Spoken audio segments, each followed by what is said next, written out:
Okay, तो हमने यहाँ पे स्टॉप किया था कि मेल रिप्रोडक्टिव ऑर्गन या एंड्रोशियम की डिटेल हमें जाननी थी। ठीक है, तो ये मैंने आपको पहले भी बताया जब मैंने आपको फ्लावर के बारे में पढ़ाया था कि अगर आप सारे स्टेमेन को कलेक्टिवली कहेंगे तो the term used will be androecium. और अगर आपको एंड्रोशियम का एक सिंगल यूनिट डिफाइन करना है कि उसका एक सिंगल यूनिट क्या कहलाता है, तो वो कहलाता है स्टेमेन, या उसे हम माइक्रोस्पोरोफिल भी कहते हैं। ठीक है, माइक्रोस्पोरोफिल इसीलिए कहा जाता है क्योंकि stamen will be the part, या स्टेमेन का जो एंथर वाला पार्ट होगा वहीं पर आप माइक्रोगैमेट्स या माइक्रोस्पोर्स का फॉर्मेशन करोगे। तो that is the reason that it is also termed as microsporophyll.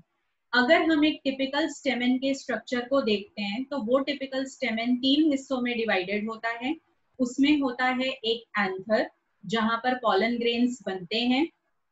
दूसरा पार्ट होता है उसका इलोंगेटेड पार्ट जो उसको नीचे थैलेमस के साथ अटैचमेंट शो करने में हेल्प करता है, वो होता है फिलामेंट।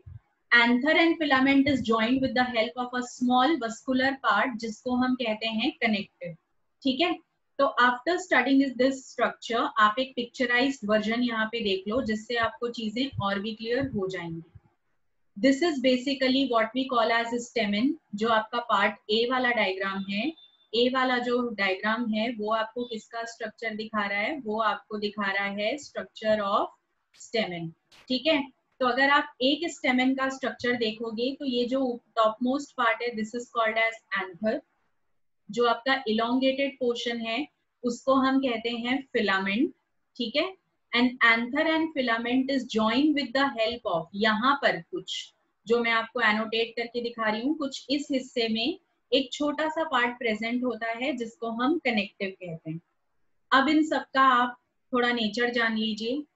एंथर जो होता है that is basically a structure जो कि 2 लोब्स में डिवाइडेड होता है। अब आप देखिए यहाँ बीच से अगर आप इसको डिवीजन देंगे तो this will be 1 lobe and this will be 2nd lobe.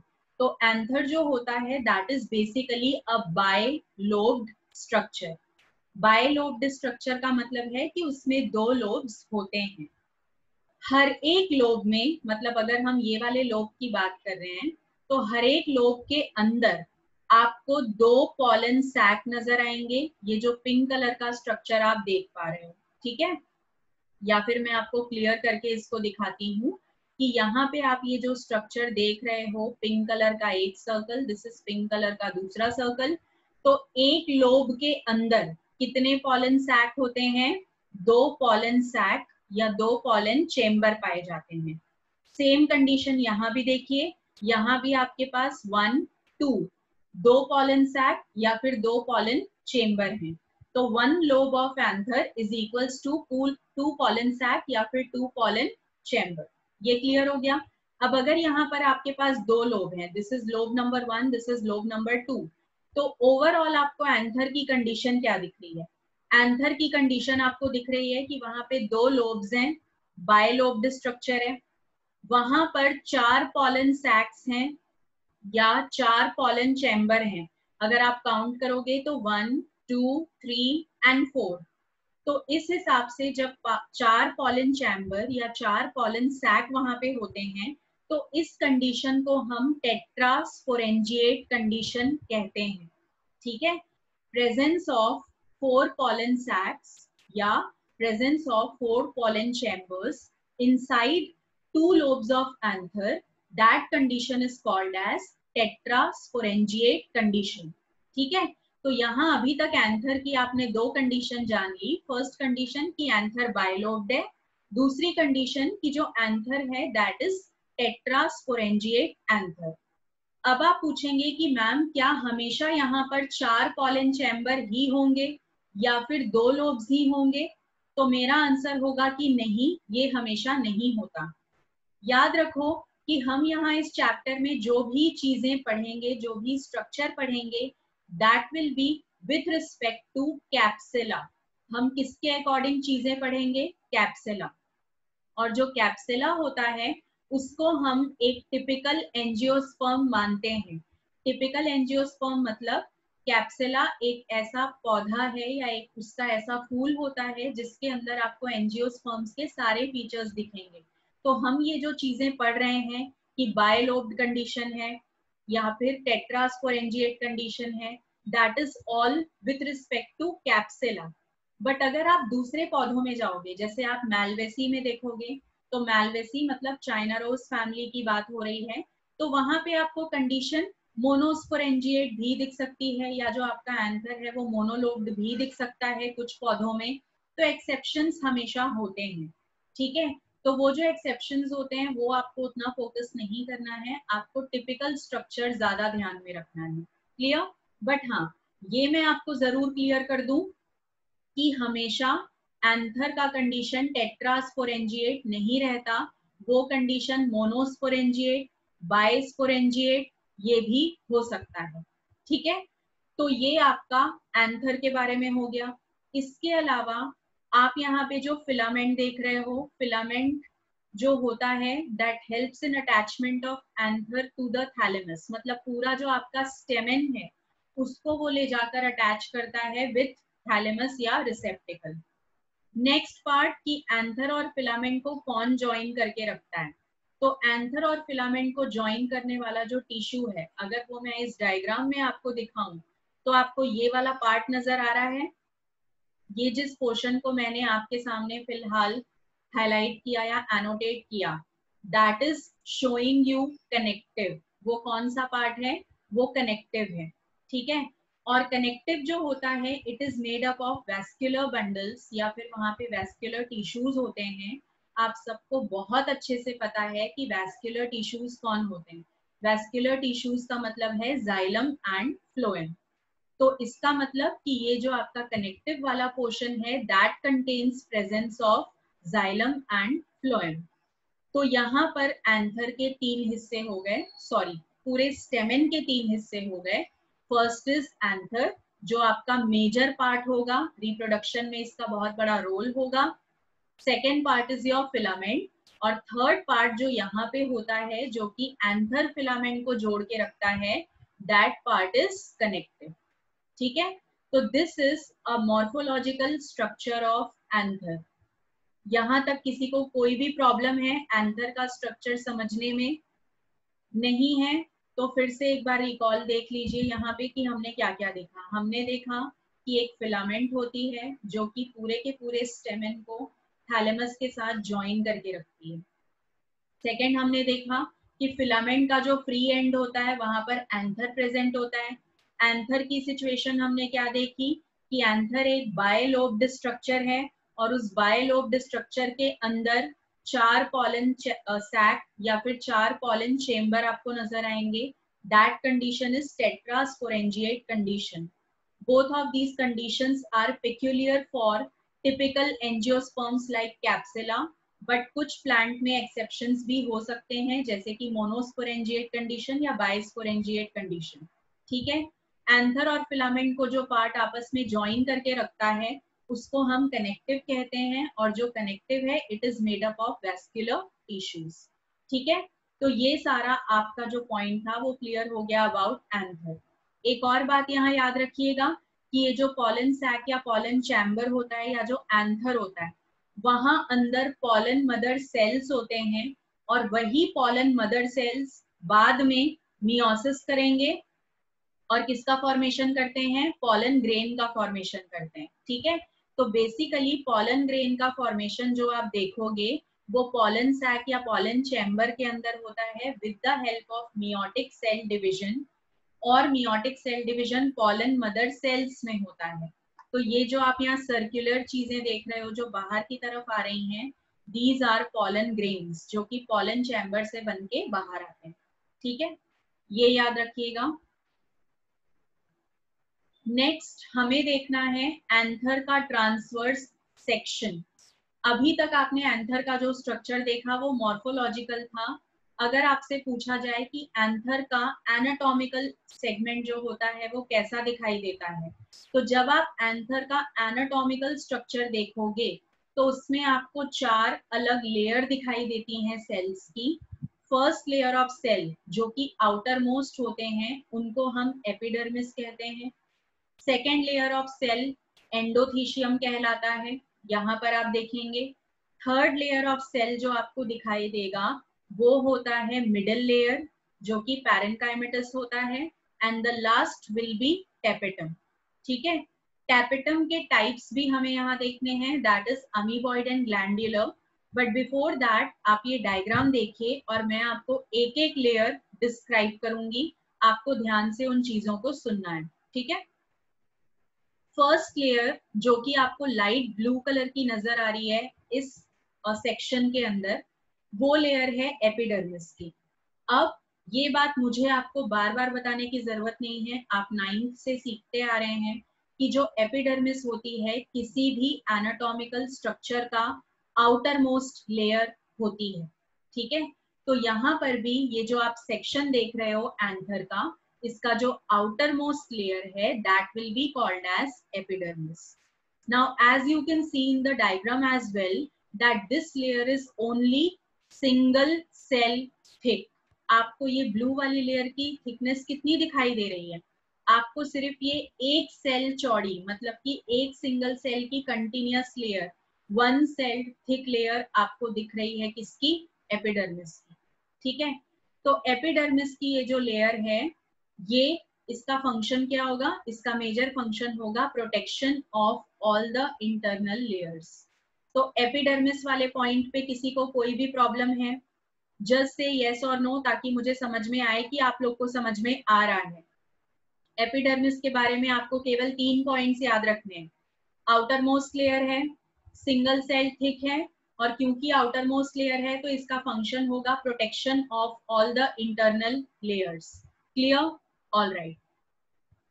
Next layer जो यहाँ पर होती है, ये आपकी फर्स्ट लेयर थी। Next will be layer number 2, जिसको हम कहेंगे एंडोथीशियम।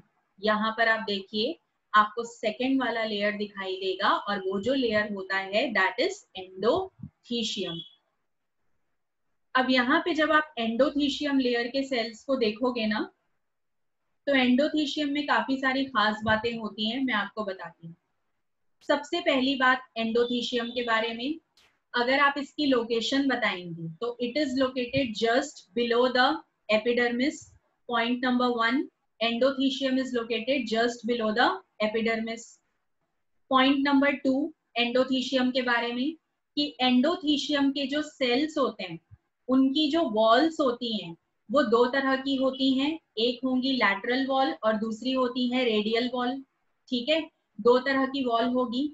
अब जो भी यहाँ पे वॉल आप देखेंगे एंडोथीशियम के सेल्स की, उन वॉल्स के ऊपर एक्स्ट्रा थिकनिंग पाई जाती है, एक्स्ट्रा केमिकल सब्सटेंसेस का डिपोजिशन पाया जाता है। और वो जो सब्सटेंसेस होते हैं, पहला होता है कैलोस और दूसरा होते हैं अल्फा सेल्यूलोज फाइबर। ठीक है, फर्स्ट थिकनिंग जो वॉल के ऊपर डिपॉजिट होगी वो कैलोस की होगी, सेकेंड थिकनिंग जो वॉल के ऊपर डिपॉजिट होती है वो अल्फा सेल्यूलोज फाइबर की होती है। ठीक है, अब इन दोनों की थिकनिंग का यहाँ पर सिग्निफिकेंस क्या है? पहला सिग्निफिकेंस तो ये है कि जब भी इनका डिपोजिशन वॉल्स पे हो जाता है तो एंडोथीशियम की लेयर काफी स्ट्रॉन्ग हो जाती है।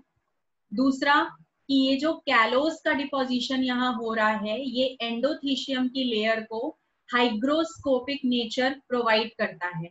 Now what is hygroscopic nature? मुझे जल्दी से बताइए अगर आपको पता है तो, नहीं तो फिर मैं आपको बताऊंगी। What is the meaning of hygroscopic? What is the meaning of hygroscopic nature? Hygroscopic word जो है ये आपने केमिस्ट्री के अंदर भी सुन रखा होगा, आपके लिए ये एक नया टर्म नहीं है।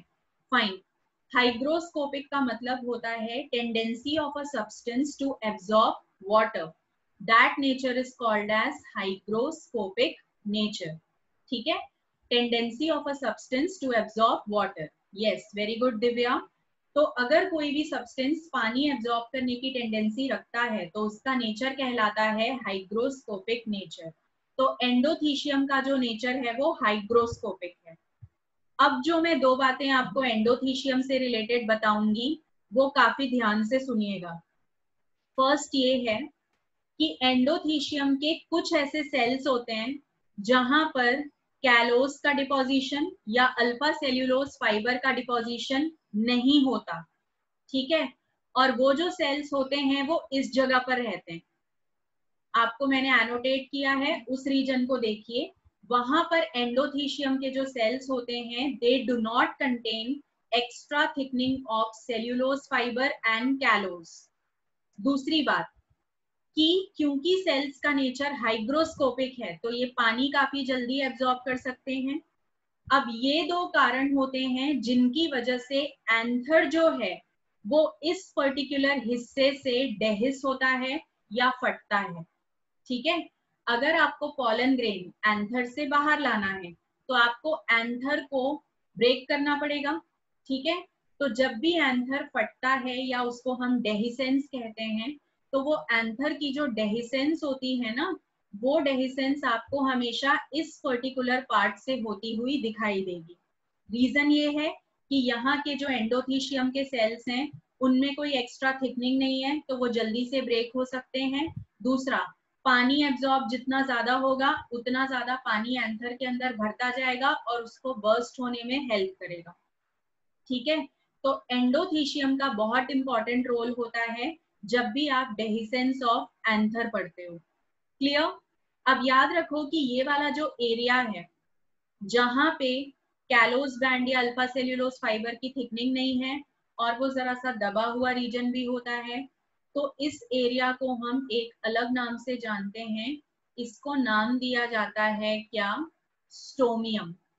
इसका अगर आप नाम बताओगे तो यहाँ पर जो नाम होगा दैट विल बी स्टोमियम, इस हिस्से को कहा जाता है। ठीक है, तो हमेशा डेहिसेंस ऑफ एंथर जो होता है that takes place from the region of stomium. यहाँ तक की बातें सबको समझ में आ गई हैं? तो ये था आपका लेयर नंबर 2 जिसका नाम था स्टोमियम, सॉरी एंडोथीशियम, और उसका एक मॉडिफिकेशन जहां थिकनिंग नहीं थी दैट इज स्टोमियम। तो ये आपको याद रखना है अबाउट एपिडर्मिस एंड एंडोथीशियम। ठीक है, थर्ड लेयर जो यहाँ पे आपको जाननी है वो होती है मिडल लेयर। ये आपकी थर्ड लेयर है। अब मिडल लेयर का कैरेक्टर या फीचर क्या होता है? मिडल लेयर में आप 3 बातें याद रखेंगे।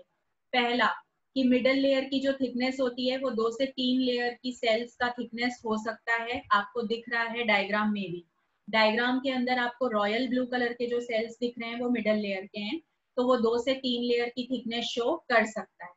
सेकेंड बात जो आप मिडल लेयर के बारे में याद रखेंगे वो ये होगी कि यहाँ पर पैरेनकाइमेटस सेल्स होते हैं। मतलब ये जो रॉयल ब्लू कलर के सेल्स आप मिडल लेयर के देख रहे हो, these are parenchymatous sales. Parenchymatous sales का क्या कैरेक्टर होता है? पैरेनकाइमेटस सेल्स का कैरेक्टर होता है स्टोरेज ऑफ फूड। तो ये जो मिडल लेयर है क्योंकि ये पैरेनकाइमेटस सेल्स का बना है, तो तीसरा पॉइंट जो कि इसका फंक्शन है, इसका फंक्शन होगा स्टोरेज ऑफ फूड। ठीक है, तो मिडल लेयर में 3 बातें, 2 से 3 लेयर के सेल्स की थिकनेस होती है इसके पास। सेकेंड, पैरेनकाइमेटस सेल्स का बना होता है। थर्ड, इसका काम होता है स्टोरेज ऑफ फूड। ठीक है, तो ये एपिडर्मिस फर्स्ट लेयर थी, second was endothecium, third was middle layer. Last जो लेयर आपको याद रखनी है वो याद करनी है किसकी? टेपेटम की। बट इससे पहले कि मैं आपको टेपेटम समझाऊं, यहाँ देखिए बीच में आपको जो टिश्यू दिख रहा है ये वस्क्यूलर टिश्यू है। मैंने आपको अभी अभी बताया था कि जो कनेक्टिव वाला पार्ट होता है दैट कंटेन्स वस्क्यूलर टिश्यूज। बाकी सारे जो सेल्स यहाँ पे आपको भरे हुए दिख रहे हैं, ये वाले जिनको मैंने फिलहाल टिक मार्क किया है, उनको हम क्या कहते हैं? उनको हम ग्राउंड सेल्स कहते हैं या ग्राउंड टिश्यू कहते हैं। ठीक है, ग्राउंड सेल्स या ग्राउंड टिश्यू। अब जो आप यहाँ पॉलन सैक के अंदर के सेल्स देख रहे हो, ये ब्लैक कलर का स्ट्रक्चर सबको दिखाई दे रहा है या नहीं दे रहा है? ब्लैक कलर के सर्कल, मैंने इसीलिए आपके लिए कलर्ड डायग्राम सेलेक्ट किया है। इनफैक्ट जब आप ये सेक्शन अपनी नोटबुक में बनाएंगे तो आई विल सजेस्ट यू कि आप भी इसको कलर्ड ड्रॉ करोगे, उससे आपको सारे लेयर अलग दिखाई देते हैं, आपको उनका नेचर एंड फंक्शन समझ में आता है। तो यहाँ पर ये जो आपके ब्लैक कलर के सेल्स आपको दिख रहे हैं पूरे के पूरे पॉलन सैक के अंदर, वो सारे के सारे कहलाते हैं आर्चीस्पोरियल सेल्स, या फिर उनको हम कहते हैं कौन से cells? Pollen mother cell. Better है कि आप पॉलन मदर सेल याद रखिए, क्योंकि वही जो ब्लैक वाले सेल्स हैं वहीं से आप पॉलन की डेवलपमेंट देखोगे, ठीक है। तो यहाँ पे जो ब्लैक कलर के अंदर सेल्स हैं पॉलन सैक के अंदर, वो पॉलन मदर सेल्स होंगे और वहीं से पॉलन ग्रेन का फॉर्मेशन भी होगा। क्लियर? तो दिस वाज द स्ट्रक्चर या टीएस ऑफ एंथर। अब टीएस ऑफ एंथर में मुझे आपको लास्ट लेयर के बारे में बताना है जो कि टैपेटम है।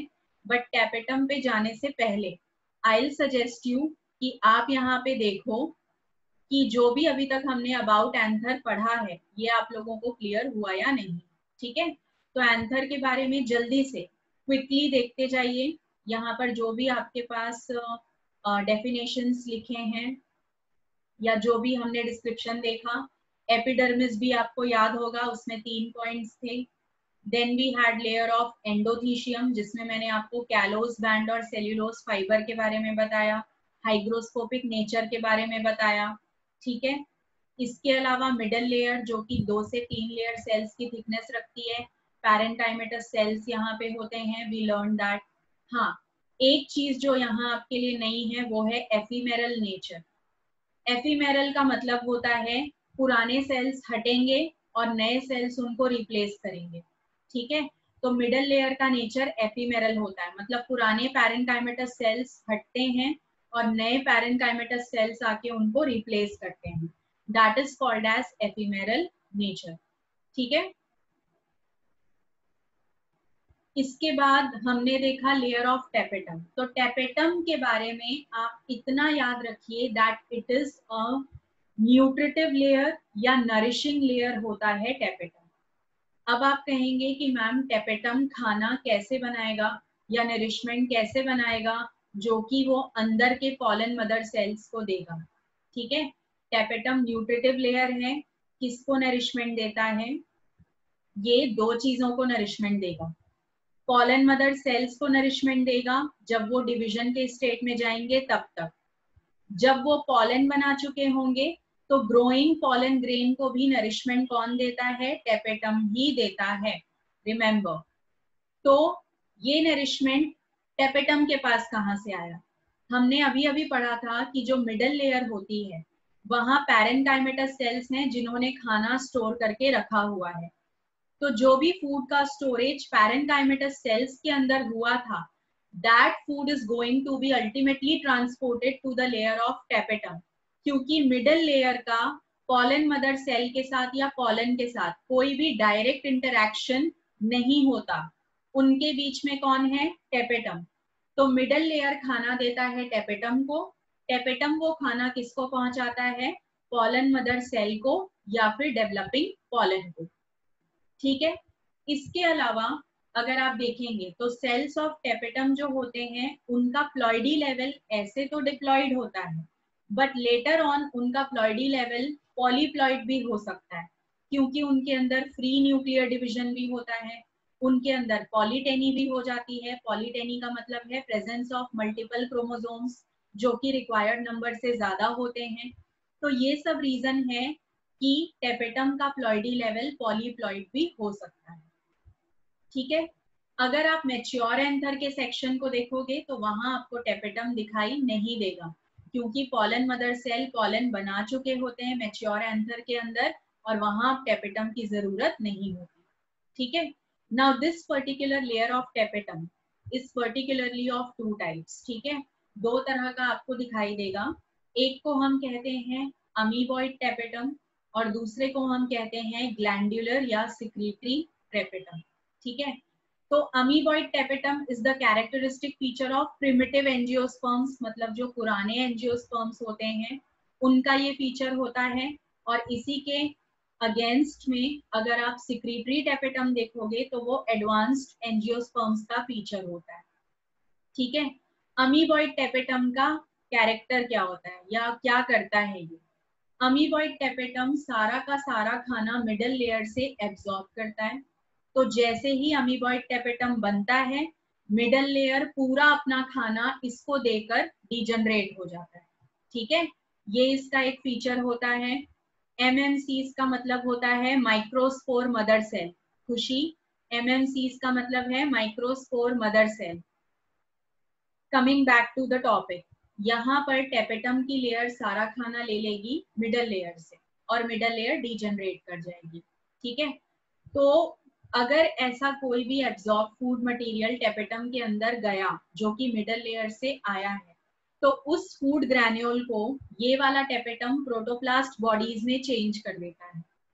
लेटर ऑन ये जो प्रोटोप्लास्ट बॉडीज होते हैं, यही प्रोटोप्लास्ट बॉडीज, ठीक है, ये प्रोटोप्लास्ट बॉडीज कहाँ पर चले जाएंगे, पॉलन सैक के अंदर चले जाएंगे और इनका नाम अब चेंज हो जाएगा, इनको अब हम कहेंगे पेरीप्लाज्मोडियम।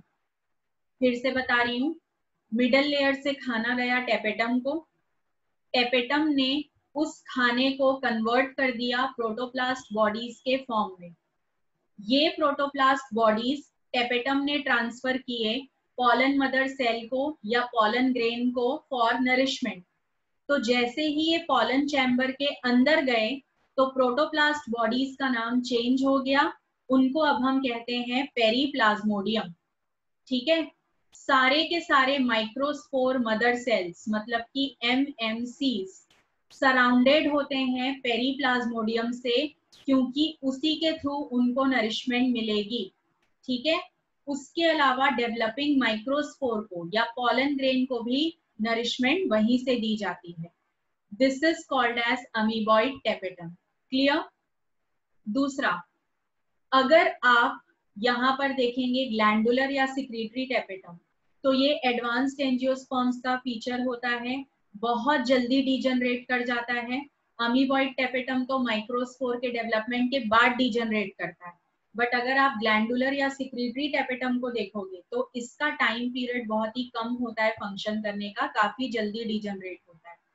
ये भी सारा न्यूट्रिशन मिडल लेयर से लेगा और माइक्रोस्पोरेंजिया के कैविटी में छोड़ देता है, ये खुद के अंदर उनको स्टोर नहीं करता, ठीक है। जबकि अमीबॉइड टेपेटम में आपने देखा कि मिडल लेयर से लिया हुआ खाना पहले प्रोटोप्लास्ट बॉडीज के फॉर्म में स्टोर हुआ था, लेकिन ग्लैंडुलर या सिक्रीटरी टेपेटम में खाने का या नरिशमेंट का कोई भी स्टोरेज नहीं होगा, उसको डायरेक्टली ट्रांसफर कर दिया जाएगा MMCs के पास, ठीक है। तो जैसे ही उनको MMCs के पास ट्रांसफर कर दिया जाता है, तो उसके बाद वो जो सेल्स हैं टेपेटम के, वो किस में चेंज हो जाते हैं, वो अपने अंदर कुछ स्पेशल बॉडीज फॉर्म करते हैं जिनको हम कहते हैं प्रोयूबिश बॉडीज, ठीक है। और ये जो प्रोयूबिश बॉडीज होते हैं, later on they get converted to Ubisch body, और इसका काम है स्पोरोपोलेनिन की लेयर बनाना जो कि पॉलन ग्रेन का एक्साइन बनेगा, ठीक है। फिर से मैं आपको स्टेप बाय स्टेप बताती हूँ। ग्लैंडुलर या सिक्रीटरी टेपेटम जो होता है वो अपने अंदर खाना स्टोर नहीं करता। खाना जैसे ही ये शिफ्ट कर चुका होता है माइक्रोस्पोर मदर सेल्स को, तो खाने की शिफ्टिंग के बाद टेपेटम के सेल्स के अंदर कुछ स्पेशल ग्रैन्यूल्स बनते हैं जिनको हम कहते हैं प्रोयूबिश बॉडीज, ठीक है। This pro Ubisch bodies are form cell wall के कुछ सब्सटेंसेस से और सेल मेम्ब्रेन के कुछ सब्सटेंसेस से, ठीक है। इसके अलावा जैसे ही ये प्रोयूबिश बॉडी बन चुका होगा, तो लेटर ऑन ये कन्वर्ट होता है किसमें, यूबिश बॉडी या ऑर्बक्यूल्स में। और ये कब ऐसा होगा, जब आपके पास ये लेयर या ये ग्रैन्यूल स्पोरोपोलेनिन के बन जाएंगे। अब ये जो स्पोरोपोलेनिन होता है, याद रखिए ये कोई कार्बोहाइड्रेट नहीं है। स्पोरोपोलेनिन एक मिक्स्ड केमिकल कंपाउंड होता है, इसमें आपको कुछ मात्रा में फैटी एसिड भी मिलेगा, इसमें आपको कुछ अमाउंट में प्रोटीन्स भी मिलेंगे, इसको हम बीटा ग्लूकन भी कहते हैं। तो यहाँ जो स्पोरोपोलेनिन है, इसके डिफरेंट डिफरेंट सब्सटेंसेस क्योंकि इसके अंदर प्रेजेंट होते हैं, तो इसके अलग अलग नाम भी आप सुन सकते हो, क्योंकि फैटी एसिड का कुछ और नाम होगा, प्रोटीन का कुछ और नाम होगा, ये सब इसके अंदर होते हैं। And this is the reason कि स्पोरोपोलेनिन जो होता है that is the hardest material of plant kingdom. आपने सुना होगा कि किसी किसी पौधे का पॉलन हजारों साल से स्टोर किया गया है या वो मिला as a residue, as a fossil, तो वो इतने साल तक जिंदा कैसे रहा, क्योंकि पॉलन ग्रेन की जो आउटर मोस्ट लेयर है वो स्पोरोपोलिनिन या यूबिश बॉडीज की है। दैट इज द रीजन कि वो एक्सट्रीम कंडीशंस को सरवाइव कर गई। अब एक्सट्रीम कंडीशन को स्पोरोपोलिनिन क्यों सरवाइव कर लेता है?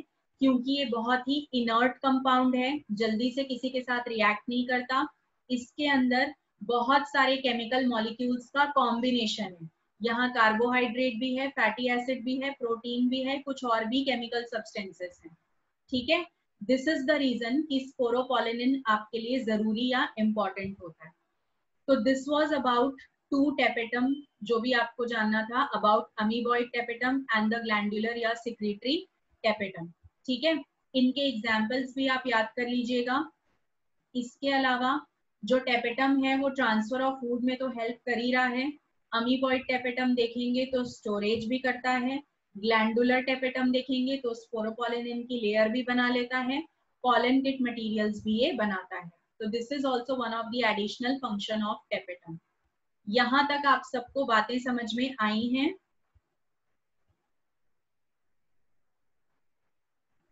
अगर ये सब आपको क्लियर है देन